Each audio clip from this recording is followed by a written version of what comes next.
With ज्ञान education. सो आप सभी का स्वागत है। हमने लास्ट वीडियो में डिस्कस किया था exercise 1.1 of class 10th maths. अगर आपने वो वीडियो नहीं देखी है पहले उसको देख के आओ, मैं डिस्क्रिप्शन बॉक्स में उसका लिंक डाल दूंगी, तो आप वहाँ से ही 1.1 समझ के आओ, उसके बाद 1.2 करना। और अगर आपने इस चैनल को सब्सक्राइब नहीं किया तो प्लीज़ इस चैनल को सब्सक्राइब कर लो, so that I feel motivate कि मुझे डेली वीडियोस अपलोड करनी है। और इस एक्सरसाइज को समझने के लिए एंड तक जरूर देखना, सो दैट जो भी सारे क्वेश्चन हैं इस एक्सरसाइज के वो आपको समझ आ जाए। क्लियर? अब स्टार्ट करते हैं। फर्स्ट क्वेश्चन है, prove that √5 is irrational number. आपको पता है रैशनल नंबर कौन से होते हैं? p/q की फॉर्म वाले। एंड इरेशनल नंबर कौन से होते हैं? जो अंडर रूट्स वाले होते हैं। ठीक है, जो क्या होते हैं? टर्मिनेटिंग नंबर्स होते हैं। सो जो इरेशनल नंबर हमने इसको प्रूव करना है √5 को, तो हम इसको कैसे सॉल्व करेंगे? सबसे पहले तो हमने इस नंबर को एज्यूम करना है, लेट √5 इज रैशनल नंबर। पहले तो हम ये एज्यूम करके चलेंगे कि जो √5 है वो क्या है? रैशनल नंबर है। ठीक है, इज रैशनल नंबर। क्लियर? अगर वो रैशनल नंबर है तो हम उसको ऐसे लिख सकते हैं √5 इक्वल टू a/b। ठीक है, और a/b क्या है? p/q ही होता है ना, a/b भी लिख सकते हैं उसको। तो a/b क्या है आपका? a and b are coprime numbers. Coprime numbers कौन से होते हैं? A number having only one as a factor. Clear? उनको बोलते हैं को प्राइम नंबर्स। जैसे कि फॉर एग्जांपल 5 और 9। ठीक है, 5 को हम कैसे लिख सकते हैं? 1 इंटू 5। और 9 को कैसे लिख सकते हैं हम? 3 इंटू 3 इंटू 1। और 9 इंटू 1। तो 1 क्या है यहाँ पे?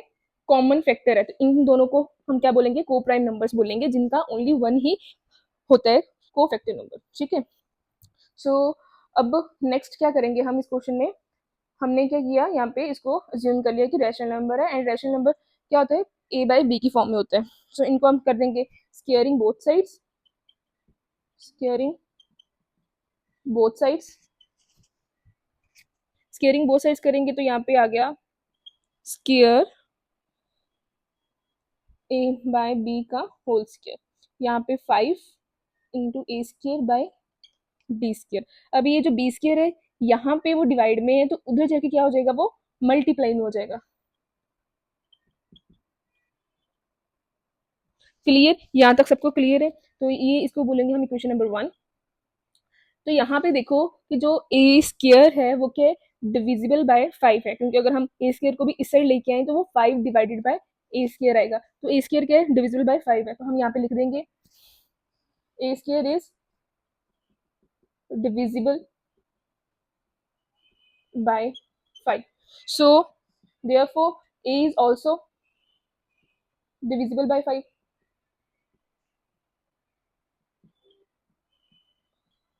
अगर कोई नंबर स्क्वायर में डिविजिबल बाय 5 है तो वो खुद भी तो डिविजिबल बाय 5 ही होगा। क्लियर? नेक्स्ट क्या है?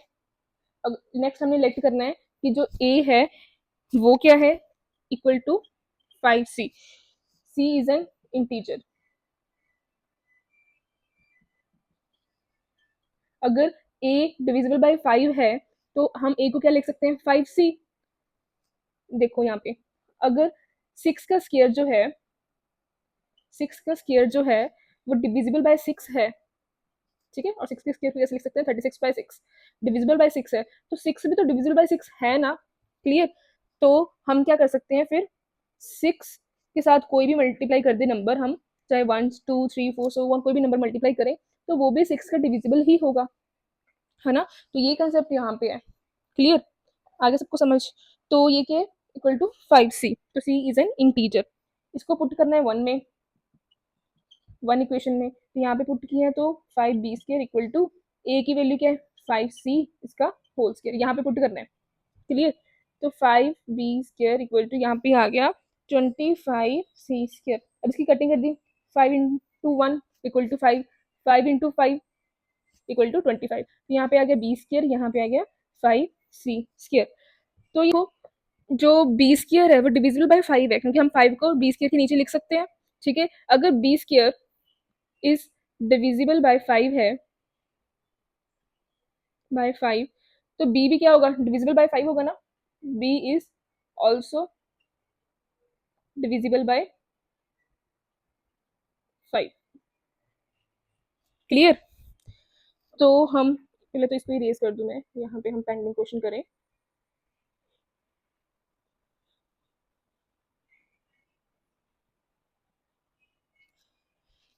तो यहाँ पे देखो कि जो ए था एंड बी था, दोनों डिविजिबल बाय 5 है। ठीक है, a and be having common factor 5। ठीक है, बट हमने क्या बोला था, ए एंड बी क्या है, को प्राइम है, जिनका ओनली वन को फैक्टर है। बट यहाँ पे क्या आ गया है, हमारे हम जो एज्यूम किया था वो रॉन्ग हो चुकी है हमारी एजम्पशन, क्योंकि यहाँ पे 5 भी कॉमन फैक्टर आ चुका है, तो मीन्स वो को प्राइम तो नहीं है। ठीक है, तो so the contradiction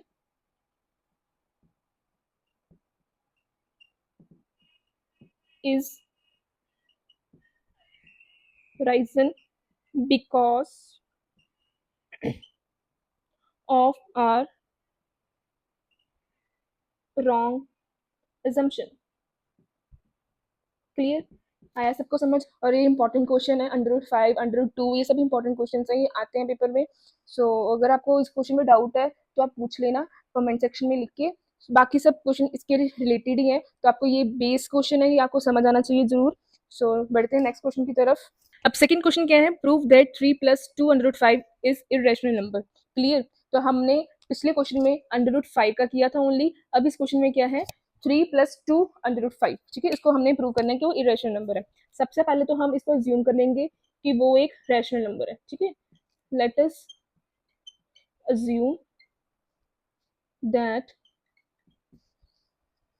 3 + 2 under root 5 is rational. Clear, अगर वो रैशनल है तो मीन्स वो a/b की फॉर्म में है। कि लास्ट क्वेश्चन में मैंने समझाया था क्यों, क्योंकि रैशनल नंबर्स क्या होते हैं, p/q की फॉर्म में। p/q को हम a/b भी लिख सकते हैं। ठीक है, और a/b are coprime numbers. Okay, को प्राइम नंबर्स जिनका फैक्टर ओनली वन ही होता है, को फैक्टर। क्लियर, दोनों में कॉमन जो फैक्टर होते हैं वो वन होते हैं, बाकी और कोई भी फैक्टर हो सकते हैं, वन कॉमन फैक्टर होते हैं। क्लियर, जो अब यहाँ पे जो 3 है, यहाँ पे प्लस में, उधर जाके वो क्या हो जाएगा, नेगेटिव में, a/b - 3। तो यहाँ पे हम लेंगे पहले एलसीएम, इसको सॉल्व करेंगे। 3 यहाँ पे आ गया a - 3b। क्लियर, एलसीएम कैसे लेते हैं सबको बात पता है ना, ये b उधर जाके मल्टीप्लाई हो जाता है। क्लियर, तो नेक्स्ट अंडर रूट 5, ये जो 2 है यहाँ पे मल्टीप्लाई किया तो उधर जाके क्या हो जाएगा, वो डिवाइड में, a - 3b/2b। क्लियर, सो अब ये जो नंबर है, ये क्या है, ये इंटीजर्स हैं, ए एंड बी क्या है, इंटीजर्स हैं। तो इंटीजर्स यहाँ पे हम लिख देंगे A and B are integers. अगर वो इंटीजर्स हैं तो आपको लगता है कि जो रैश ऑब्वियसली बात है कि जो इंटीजर्स होते हैं वो रैशनल नंबर्स ही होते हैं। ठीक है, therefore a - 3b/2b is rational number, is rational. Clear, but we know under root 5, हमने लास्ट क्वेश्चन में अंडर रूट 5 को इरेशनल प्रूव कर दिया है, तो हमें अब पता है कि अंडर रूट 5 क्या है, इरेशनल नंबर है। तो कभी रैशनल नंबर्स और इरेशनल नंबर इक्वल हो सकते हैं, नो no. ठीक है, तो यहाँ पे हमारी जो अजम्पशन थी वो रॉन्ग हो चुकी है। So contradiction is arisen because of our wrong assumption. Clear सबको। अब बढ़ते हैं नेक्स्ट क्वेश्चन की तरफ। थर्ड क्वेश्चन क्या है, prove that 1/√2 is irrational number. तो सेम हम जैसे हमने लास्ट क्वेश्चन किए हैं वैसे ही सेम करना है। सबसे पहले तो इस नंबर को हम अज्यूम करेंगे कि एक रेशनल नंबर है। ठीक है, let us assume that 1/√2 is rational. Clear, अगर वो रैशनल है तो ऑब्वियसली बात है हम 1/√2 को a/b की फॉर्म लिख सकते हैं। ठीक है, a एंड b आर को प्राइम, को prime means only one number जो है वही उनका को वेक्टर है, ठीक है, जिनको बोलते हैं को प्राइम नंबर्स। सो यहाँ पे हम कर देंगे क्रॉस मल्टीप्लीकेशन, बी वन के साथ मल्टीप्लाई होगा तो बी आएगा answer A into under root two, ये आ जाएगा, ठीक है। और इसको हम ऐसे भी लिख सकते हैं और under root to A, clear. सो अब ये जो ए है ये नीचे डिविजिबल बाय बी के नीचे आ जाएगा, ठीक है, बी इज डिविजिबल बाय ए हो गया तो अंडर रूट टू। और बी बाय ए जो है वो क्या इंटीजर्स है, बी और ए दोनों नंबर्स क्या है इंटीजर्स हैं, अगर वो इंटीजर्स हैं तो अंडर रूट टू क्या है एक इरेशनल नंबर है, तो रैशनल नंबर और इरेशनल नंबर इक्वल नहीं हो सकते हैं, तो जो हमारी assumption है वो रॉन्ग है। सो यहाँ पे हमारा जो आंसर है वो प्रूव हो जाता है कि वो इरेशनल नंबर है, since A and B are integers, ठीक है, therefore b by a is rational,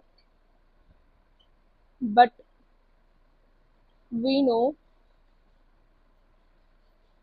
under root 2 is irrational number, clear।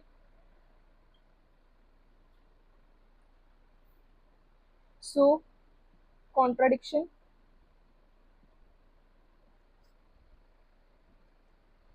is arisen because of our wrong assumption,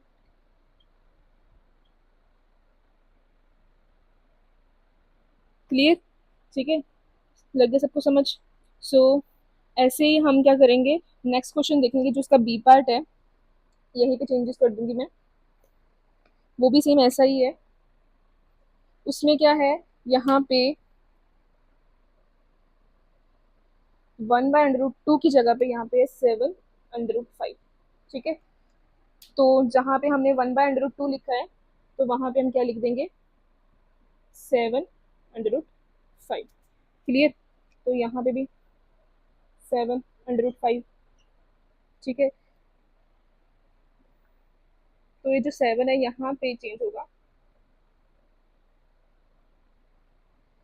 under root five as it is आ जाएगा, यहाँ पे a by b और seven जो है यहाँ पे मल्टीप्लाई में है, यहाँ पे आके डिवाइड में हो जाएगा, ठीक है। तो ये सारा जो नंबर है ये क्या है, a and B are integers, so जो ए बाय बी है यहाँ पे सेवन आ जाएगा, यहाँ पे a by 7b is irrational number, but we know under root 5 is irrational number, clear। सो बाकी का जो सारा ही सेम है, बस इसमें जो चेंजेस हैं वो ये है कि ये वाला जो नंबर है ये रैशनल नंबर है क्योंकि यहाँ पे सेवन भी आ चुका है, तो seven is also integer number, so a by b is also integers number. So जो अंडर रूट फाइव है वो इरेशनल नंबर है, तो कभी भी इरेशनल नंबर और रैशनल नंबर इक्वल नहीं होते हैं, तो इसलिए जो सेवन अंडर रूट फाइव है ये क्या है आपका इरेशनल नंबर है, क्लियर। अब बढ़ते हैं लास्ट क्वेश्चन की तरफ। अब लास्ट क्वेश्चन है prove that six plus under root two is irrational number, जो six plus two under root है। अब लास्ट क्वेश्चन है prove that six plus under root two is irrational number, जो six plus under root two है वो irrational number है, उसको हमने प्रूव करना है। सबसे पहले लेट अस अज्यूम दैट ये जो नंबर है ये एक रेशनल नंबर है, ठीक है, यहाँ पे टू। सो अगर ये रेशनल नंबर है तो हम इसको equal to A by B कर सकते हैं, ठीक है, as A and B are the coprime numbers, ठीक है। तो ए एंड बी के को प्राइम नंबर्स है, तो ये सिक्स यहाँ पे प्लस में है तो उधर जाके क्या हो जाएगा ये माइनस में, तो इसका एलसीएम लेंगे, पहले बी यहाँ पे ए माइनस सिक्स बी। तो since A and B are integers, अगर सिक्स जो ए एंड बी है वो इंटीजर्स हैं तो सारा नंबर क्या है इंटीजर्स ही है, तो अगर ये इंटीजर है तो ऑब्वियसली बात ये रैशनल नंबर है, तो रैशनल नंबर और equal to under root two हमें पता है कि वो इरेशनल नंबर है, तो रैशनल नंबर इरेशनल नंबर कभी भी इक्वल नहीं हो सकते हैं। A minus six b by b is rational but we know under root two is irrational number, so contradiction is arisen because of our wrong assumption, जो हमने assumption ली थी कि हमने एज्यूम किया था कि वो रैशनल नंबर होगा, बट वो यहाँ पे irrational number equal to rational number कभी नहीं हो सकता है, तो यहाँ पे हमारी जो एजम्पशन है वो रॉन्ग हो गई है। सो जो six plus under root two है वो इरेशनल नंबर ही है, तो यहाँ पे हमारा जो चैप्टर है वो फिनिश होता है। तो अगर आपको कोई भी डाउट है तो आप कमेंट सेक्शन में लिख देना। अगर मेरी वीडियो आपको अच्छी लगी है तो प्लीज़ आप लाइक कर देना एंड शेयर कर देना अपने फ्रेंड्स के साथ, सो दैट वो भी समझ लें ये चैप्टर को, क्योंकि आपकी बोर्ड की क्लास है तो आपको सारे क्वेश्चन सॉल्व करने पड़ेंगे, प्रैक्टिस करनी पड़ेगी क्वेश्चंस की, तभी जो एग्ज़ाम है वो आपका अच्छा जाएगा। ठीक है, so thank you so much.